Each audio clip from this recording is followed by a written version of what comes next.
Saudara, 7 Juni lalu Presiden resmi melantik Unit Kerja Presiden Pembinaan Ideologi Pancasila. Ini untuk menjawab pertanyaan, masihkah Pancasila menjadi pedoman kehidupan berbangsa dan bernegara kita? Sudah hadir bersama saya Yudi Latif, Kepala Unit Kerja Presiden Pembinaan Ideologi Pancasila.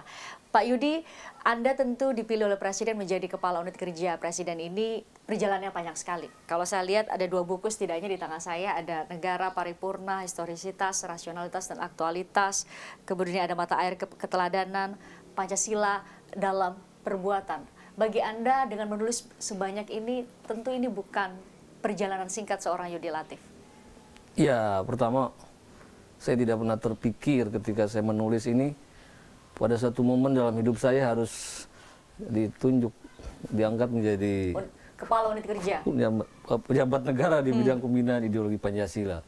Karena bagi saya menulis tentang Pancasila itu sebenarnya satu proses percakapan dengan nurani sendiri. Perjalanan saya menemukan Pancasila itu juga satu proses historical self-invention, penemuan eksistensi diri saya sendiri dari seorang anak kampung dengan hidup yang sangat homogen. Oh ya? Ya, di daerah Jampang Kulon pun masih agak jolok lagi di Sukabumi Selatan, di mana 100% Islam, 100% NU gitu. Jadi kita sangat homogen. Dan kemudian setelah itu ke Australia, nah semakin meluas lagi dunia yang lain.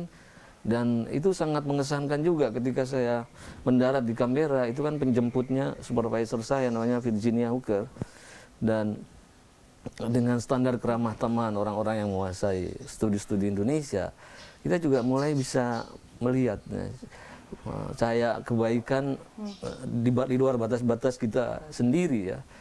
Dan dari situ tentu kita juga terbiasa.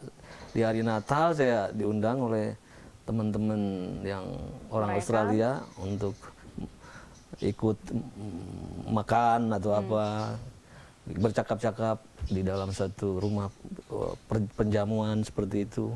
Pak Yudi, dengan perjalanan panjang Anda yang kemudian bicara soal Pancasila bukan hanya kemudian belakangan sebelum ditunjuk oleh Presiden menjadi Kepala Unit Kerja Presiden Pembinaan Ideologi Pancasila. Lantas dengan perjalanan panjang dan pengalaman pribadi tersebut, Anda setelah ditugaskan apa yang akan segera Anda lakukan untuk menjawab masalah kekinian kita? Soal begitu sensitif, kita begitu sensitif satu sama lain, kok bisa berantem, orang yang berkeluarga, satu keluarga pun kemudian bisa berkonflik. Pak Yudi? Ya, lesson learned dari perjalanan historis saya itu memberi saya semacam insight ya, bahwa sebenarnya pertama-tama kita itu di Indonesia memang masyarakat majemuk, tapi sebenarnya masyarakat plural ini mengembangkan sikap hidup yang monokultural. Kita ini terbiasa mengembangkan pergaulan yang homogen, sesama etnis saja, sesama agama saja. Di sini tidak ada satu desain kebudayaan atau politik kebudayaan yang mengajak segala keragaman ini berinteraksi secara rapat di ruang publik. Kesempatan hidup bersama itu memberi kesan mendalam dalam cara orang bisa menghargai perbedaan. Nah, saya kira selama ini kita ini tidak ada satu politik kebudayaan, bahkan mungkin desain pendidikan yang bahkan penataran Pancasila itu sendiri yang mencoba menangkap spiritnya. Yang spiritnya, kalau Pancasila itu titik temu, mestinya di dalam proses pembudayaan Pancasila itu juga harus memberi peluang bagi keragaman itu untuk bisa berinteraksi. Satu sama lain. Satu sama lain. Jadi bukanlah bicara tentang persatuan itu begini. Tapi desain kelompoknya itu juga harus mengajak anak-anak itu mengalami perbedaan secara sepenuhnya. Pak Yudi, ini momennya bertepatan sekali. Secara kebetulan 7 Juni hari lahir Pancasila, ini momen bulan ada Ramadan, kemudian juga Lebaran yang kemudian ini jadi momen yang sangat penting untuk mengingatkan kita semua betapa Pancasila telah sejak dulu ada. Kalau kata Bung Karno, sebenarnya Pancasila bukan diciptakan, tapi kemudian ditemukan oleh Bung Karno dari kita begitu ya, sejak dulu sebelum negara Indonesia ada. Pak Yudi, optimisme apa yang kemudian bisa menjadi pegangan kami semua sebagai bangsa dan negara Indonesia untuk yakin bahwa apapun nanti ke depan tantangan-tantangan, mau itu ada kontestasi politik atau apapun, globalisasi, media sosial dan sebagainya, tapi kita percaya bahwa Indonesia akan tetap bersatu. Saya sering mengatakan Pancasila itu seperti bintang yang tidak bisa dilihat kecuali di gelap malam. Kadang-kadang di dalam rutinitas cahaya, hidup yang baik-baik saja, kita tidak melihat itu. Tidak menghargai. Kita fokus pembangunan kita hanya fisik, jembatan, bangunan. Seolah-olah nilai itu sesuatu yang nggak bisa kita lihat. Tapi begitu kita mengalami zaman kelam, krisis, kita bisa, oh Pancasila itu penting. Jadi ada titik di mana kita harus mengatakan stop pertikaian ini dan kita mengedepankan sesuatu yang lebih besar dari diri kita sendiri.